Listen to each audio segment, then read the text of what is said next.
A lot of people say that I'm too harsh. A lot of people, almost everybody says I'm too harsh, not a lot of people. And I tell you stories about the icons that we look up to, you look up to, for what they've accomplished. Almost all of them are considered on the goody two-shoes end of the continuum now because they've already got tens of billions. We see Jeff and Richard just, play on their rocket ships to poke their head into space. Now, I know a lot of stories about Jeff. I know a lot of stories about Sir Richard. In fact, I know a lot of stories about almost all the billionaires. But I'm going to focus on just one. Microsoft has been a tremendous company, and Bill Gates is one of the smartest human beings on the planet.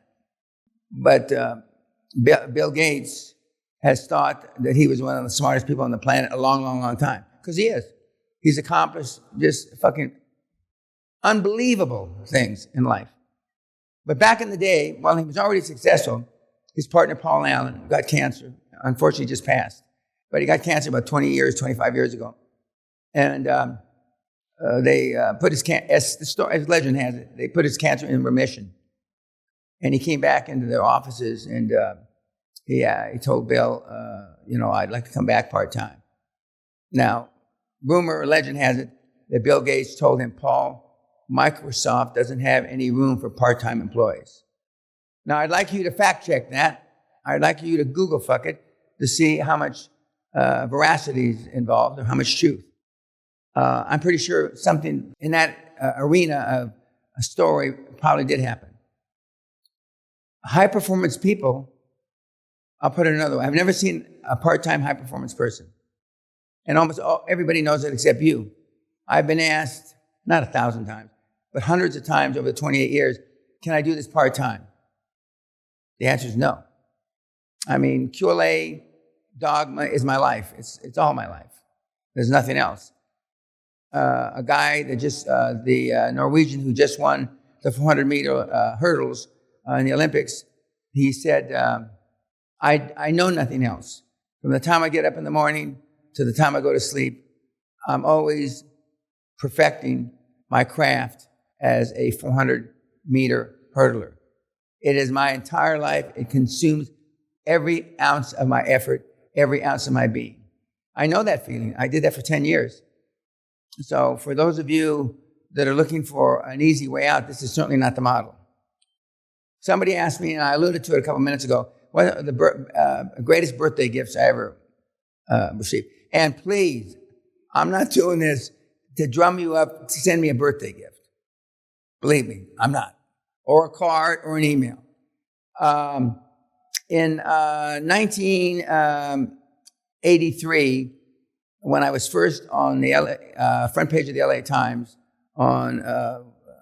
featured in the article, a new Latino breed, a new wealthy Latino breed.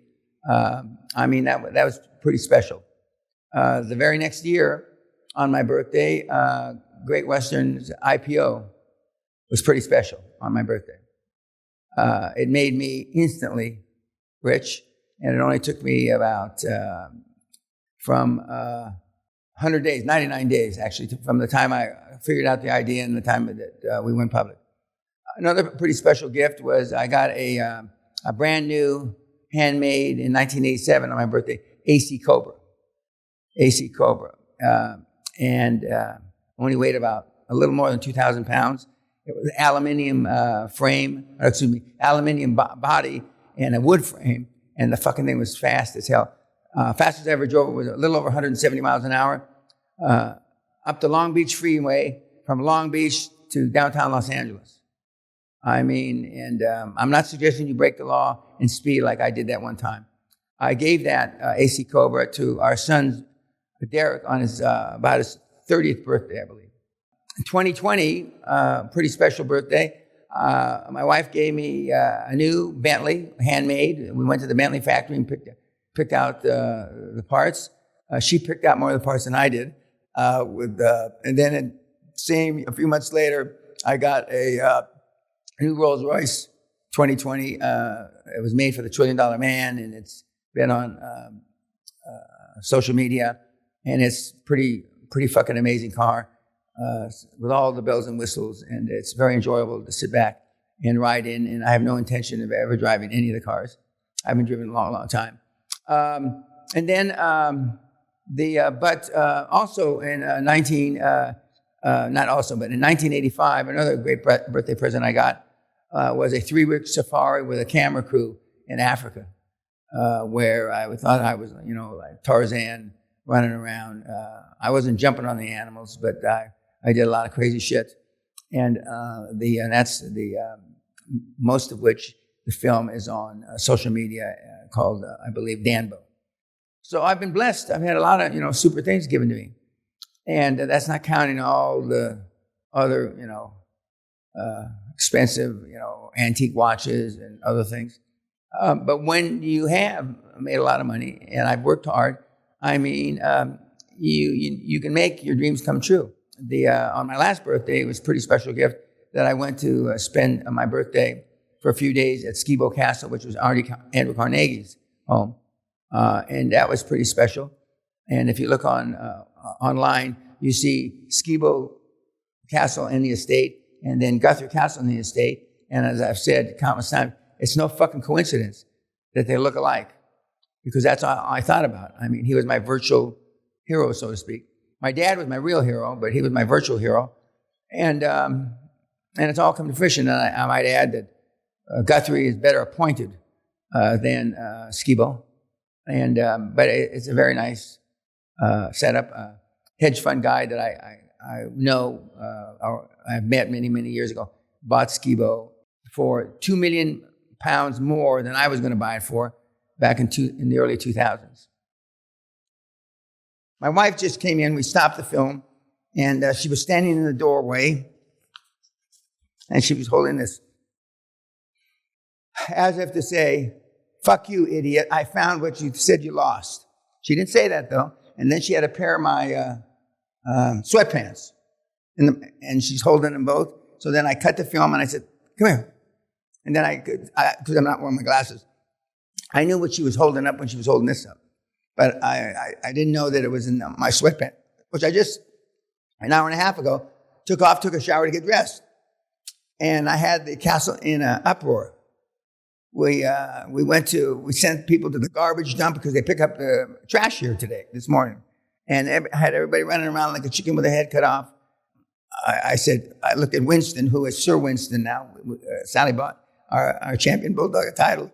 Winston, did you eat because it would not surprise me that he ate this. But I thought I was going to take it up to bed and read it. That's the last thing I remember. Well, I put it in my pocket, but obviously I didn't read it. And for this, I'm going to put on my glasses so I can read. But this has nothing to do with my birthday. But as I've commented, one of our long-term loyal staff here, Kim, her young boy, went off to the military a month ago, 6 weeks ago. He went off to the Navy. He's just home on leave before he gets deployed. And so it brought back a lot of memories. I went in the military on June 22, 1966. And this is dated June 23. And it's on the back of an envelope that was sent to me by the Selective Service System, which is the government agency that keeps track of people that go in the military or don't go in the military. Because in 1966, we had a lot of young men my age that were running to Canada, so they didn't go to Vietnam. And I tell her how my feet are sore because I'm not used to standing up all day. I'm not used to eating in 10 minutes. I'm not used to getting up at 5 a.m., amongst other things. I say I'm told that I'll learn how to sleep standing up, which I did. It came in a few weeks, and that I'm very tired now. I'm falling asleep, so I'm going to say goodbye. Love, Dan. When I get an address, they don't give you a mailing address these years. But now, when you go off to the military, it's like you're going off to a Four Seasons. You have all this stuff online. You have all these YouTube videos, how-to videos, how to this, how to fold your clothes, how to shine your shoes, how to lace your shoes, what kind of haircut to have. The only thing they don't have on the YouTube that I haven't seen, maybe there is and I haven't seen, is how to wipe your butt. But they may even have that kind of YouTube, but I haven't seen that yet. And it's quite remarkable, the difference. My barracks had 200 kids in it. His barracks has 6. Had 8, 2 dropped out, so 6. And when Sally and I looked at the video of him, Sally said it looks like a goddamn lap of luxury. Looks like a country club. And we had 3 people, 3 bunks in a row. By 11 o'clock at night, you could hear men crying. By 1 or 2 in the morning, you could hear men crying for their mama. Mama! And they were rough as hell. They beat the living shit out of you.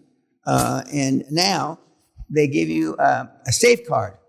In other words, if your drill instructor is too not nice to you, you pull your card out, which means, I had enough, asshole, leave me alone. They have safe rooms. Of course, they have that at universities now.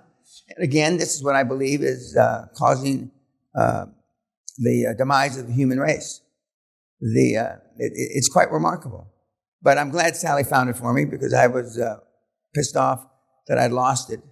Because the last time I used it was at a talk a couple years ago that I talked to transitioning Special Forces, Navy SEALs, Special Ops in New York that were getting out of the military, and I had 7 hours with them. You know how you get critique sheets? 90% of the guys said I was too harsh. Now, these are trained fucking killers. Stone killers. I think there was one kid from SEAL Team 6 that had zapped Obama. Not Obama, that's a Freudian slip. Bin Laden. Excuse me, President Obama. And they said it was too harsh. It was too harsh. I had the privilege of being on a board last year with a former commandant of the Marine Corps, a 4-star general. And he told me that I was too harsh for the current military and that my way of managing, at least military, died some decades before. And I've been told that before, and that it's a softer, kinder, gentler military now, which I'm not proposing is a good thing. And it's just part of, the demise of the human race. Okay, kids, we will talk to you in a few weeks. I've got a seminar in about 3 weeks. I'm celebrating my birthday at an undisclosed location. I have no intention of leaving the UK this year. I might leave it next year. But thank you very much. The seminars towards the end of the year, I have some places if you're interested. But it's all free on the website, remember. Thank you very much.